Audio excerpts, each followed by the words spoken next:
A new day. And one place. Pont de Arts. Huh. Wonder what that is. It's the bridge. It's Earth. Earth Bridge. Earth Bridge. Ermagerd. Oh, we're gonna talk to a walrus. Okay. Okay. Yep. So that is offensive and stereotypical of walruses in this universe, good sir. Oh, hello. Come on, Monsieur, wake up. Oh, God. I said wake up. You're starting to worry me. Do you think he was thrown into the river or something? Yup. Sure was by the river. Oh, thank goodness. I wasn't sure. I would have to find a doctor or a mortician. Why did I choose this voice for him? My It head. works. I know. Where am I? The Pont de Art. You know, by the Louvre, in Paris, in France, in Europe. I just fished you out of the Seine. Seine, whatever. Scene. Nearly broke my rod doing it. Wait, I know you. You're that disrespectful lawyer guy. Gyro Falco or something. Hands off my prey.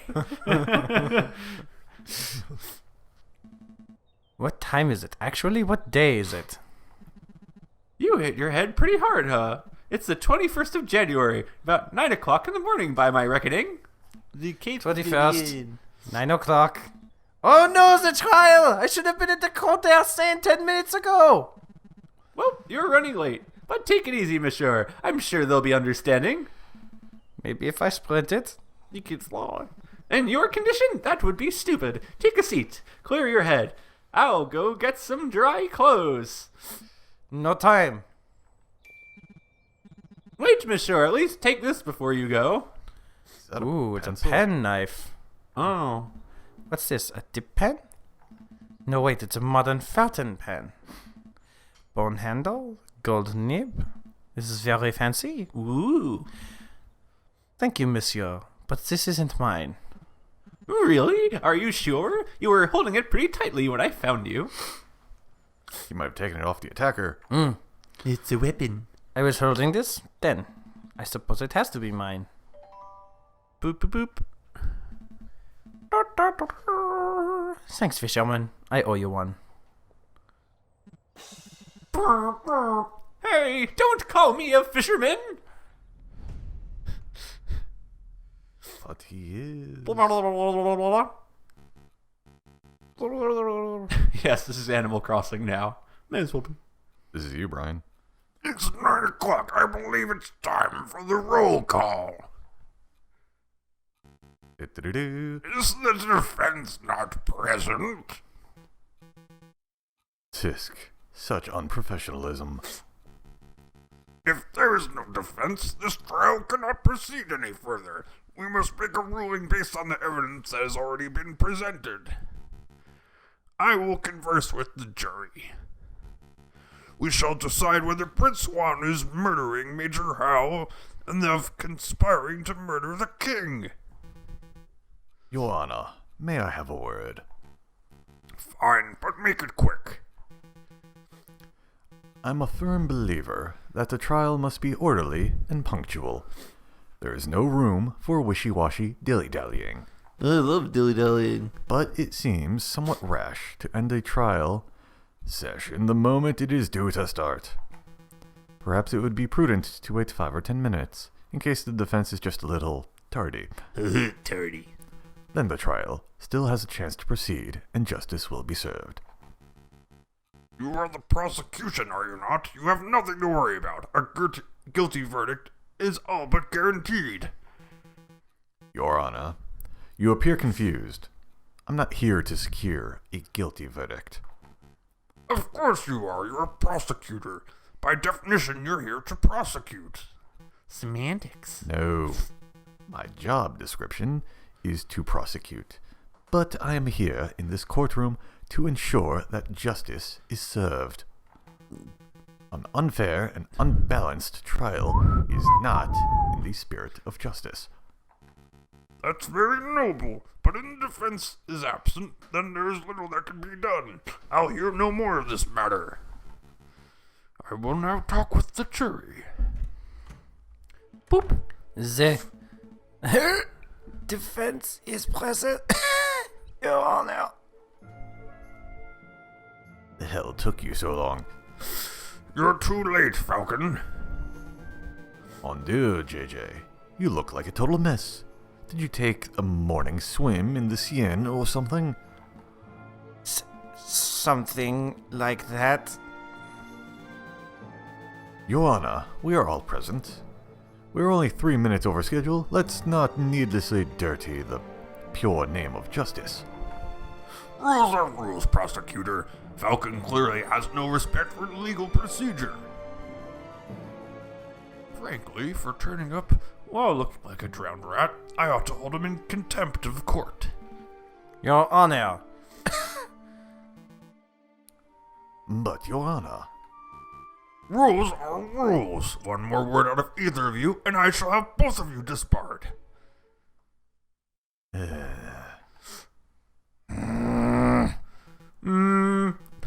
It's a pity. The King of France was most looking forward to standing behind the witness podium. Ooh! The King of France? He's here? Bullshit. Newt! I'll do this one.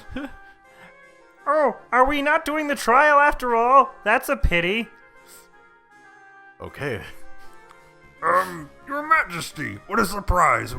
You see, fuck. You know, it's my 7th time testifying against a would-be assassin. But it's the first time seeing a trial where the case has ended before it even began.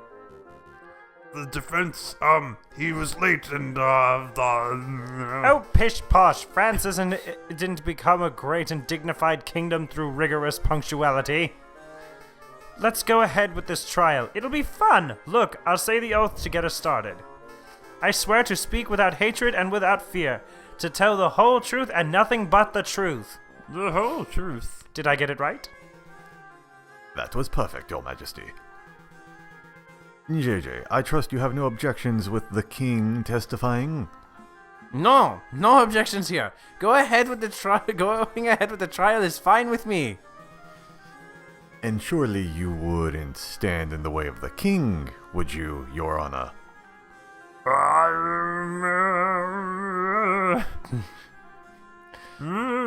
Good, fine, proceed with the trial.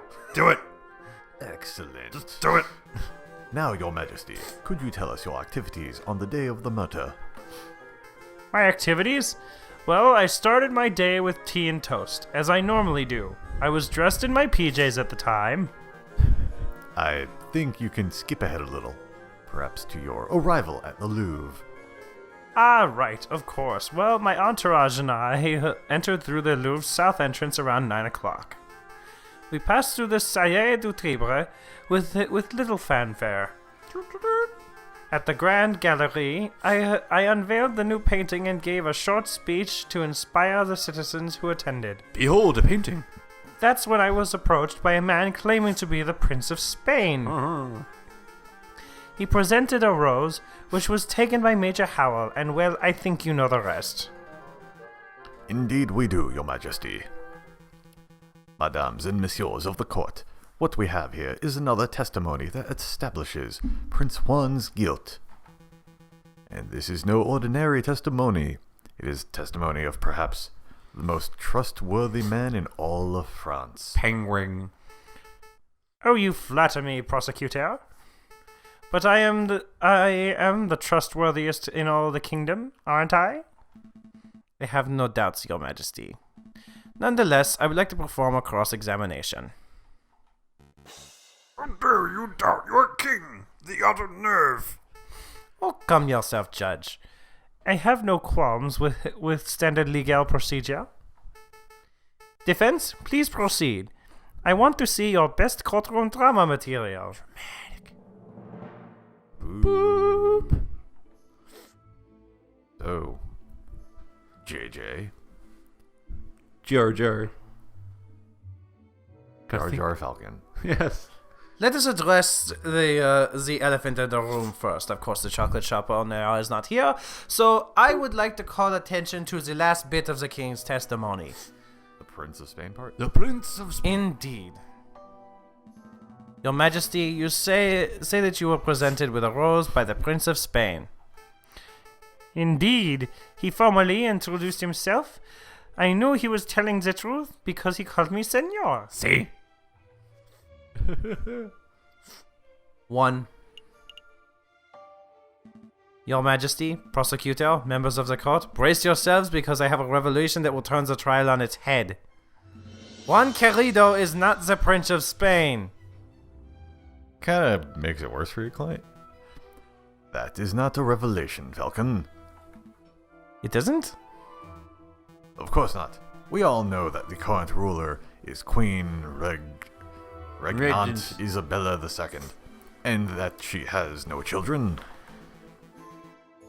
The Queridos are obviously pretenders to the throne.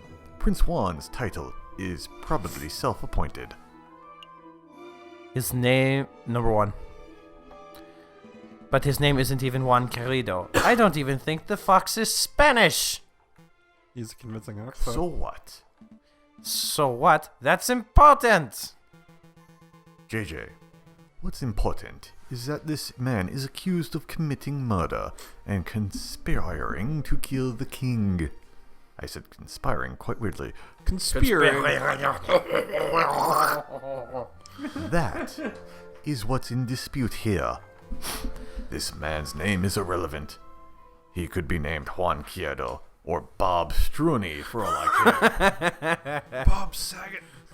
It doesn't change the events that transpired on the morning of January the 6th. I suppose that's true. Yes. Yes. You do? But he's a liar. Why did the Major Howell take the rose? Find it curious that Major Howell snatched the rose before you could take it. Why did he do that? The Major has always been a protective fellow. I think he was just doing his diligence as a royal guard. And given how he took the figurative bullet for me, I would say that he did his job well. Well, I can't argue with that. 2. Oh. Never mind. I have no more questions about Prince Juan. So that was a little dead-endish. The first one because, Let us re-examine, if you will, the map of the Louvre. Boop. Evidence folder. It was the west entrance. We don't have a map. What but- about Don't have the the map. Renard? R&M. Boop. His real. Okay, you if can't that's act- the case, then we will address the south entrance part. Okay. Alright. First one. South. First one. Your Majesty, you say that you entered the Louvre from the south entrance. Indeed, we approached the Hotel de Ville, so it was an easy riverside stroll. Are you sure? He's talking to himself now. Are you sure you entered the Louvre south entrance? Oh, mon dieu, Falcon. Are you seriously still tugging at this thread? The king himself has just testified under oath, no less, that he entered through the south entrance. You can't possibly have any reason to call this fact into question. I have a reason. I have an ample reason. Please answer the question, Your Majesty. Are you sure you approached the Louvre from the south? Yes? Of course I'm sure. I know I'm getting on, monsieur, but I'm not senile. How dare you insult the king with such a stupid question? Not to mention wasting court's time. The other nerve. Crap. They're stilling. What a buffoon. Uh-oh, we lost some favor. Fuck. Oh no. No, no, no, no, no, no, no, no! Alright. Salé du Tibre? Fuck. Your Majesty, you said that you passed the Sral de Tibre uneventfully. Indeed. We stopped briefly to look at the paintings, and then moved on to the Grand Gallery. Yay. What did you see in the Salle de Tibre? That sounds trivial. Could you elaborate? What did little you bit. see in the Salle de Tibre? What I see? Well, Roman stuff mostly. I mean, aside from the Roman artifacts. For example, did you talk to someone in the room who wasn't a member of your entourage? You're reaching, JJ. The king already testified that he passed through without encountering anything of interest.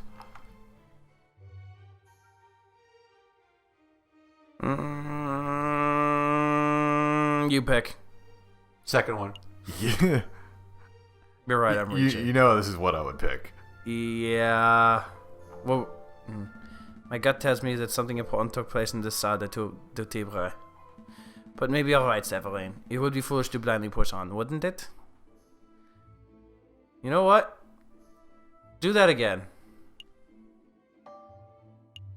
Yada yada. We'll Other just fast rooms? forward through this. I want the king to elaborate. What? I have reason to believe that this was a key moment on the day of the murder. I want the king to elaborate on exactly what and who he saw. Then I suppose that you will have to proceed, Your Majesty. So you're thinking that maybe he saw his... Alright, let me think. So there was that giant doorstop, and there was that copper urn thing. Oh, there was something else now that you ask. I was offered a box of chocolates by some peasant mademoiselle. I don't have much of a sweet tooth, but Major Howell was keen to accept a chocolate or two on my behalf. Link. Yep. What? Did I say something, startling, prosecutor? Bum bum. No. Please continue, Your Majesty. I think the prosecution is startled because he just came to the realization that I was not spouting drivel in the previous trial session. Well, that's debatable. To cut the long story short, Your Majesty, this mademoiselle may hold some relevance to the case at hand. Could you describe her? Really? She's relevant? Let me think. I didn't get a good look at her face, but she was a sorry-looking swan, probably in her late teens or early 20s. A young, sorry-looking swan, you say? I don't suppose her name was... 2. To be. Mademoiselle de Big. Mademoiselle Signet. Signet? That sounds familiar. Why, yes, I think that was it. She was called Mademoiselle Signet. I see. This is undoubtedly significant. Mademoiselle Signet gave chocolates to Major Howell minutes before he died. Now, just 1 minute. I see what you were alluding to, JJ. You're suggesting that the gifted chocolates killed the Major. But that line of reasoning holds no weight, because the evidence is circumstantial. Circumstantial, my tail feathers. The king just testified Major Howell ate chocolates. Yes, that much is no longer in dispute. But you still have not proved that the chocolates were poisoned. Without that, we must assume that the swan was merely offering a gift, rather than speculating that she is a Gone murderer. back to the hospital. Yes! Shame on you, defense, in putting a poor innocent girl like that. Absolutely disgusting. Why attend this trial? Hold on, I do have evidence that the chocolate was in fact poisoned. I don't believe you, JJ. If you had a piece of evidence that significant, you would have slammed it down already. Present it. Well, I can't. It's not really the evidence fold out kind of evidence. Why am I not surprised?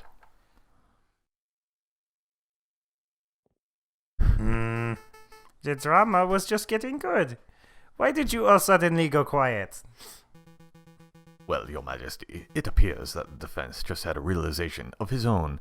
That is, that he lacks the evidence to support his theory. Since he cannot continue with this argument, I believe the cross-examination has to come to an end. I'm not done yet. But wait, there's more. I'm not done yet. Sorry, Prince Louis Philippe. I'm not done yet. Let me present my evidence. See, I had the chocolate wrapper back in my office, and Sparrowson ate it. Stop, JJ. Stop while you still have a little dignity.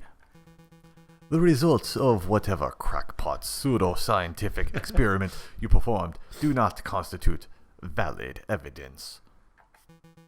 I think this trial is over, Your Honor. About bloody time. You may take your leave, Your Majesty. Very well. I am pleased that justice has been thoroughly served. Newt! Until the next assassination attempt, adieu, messieurs.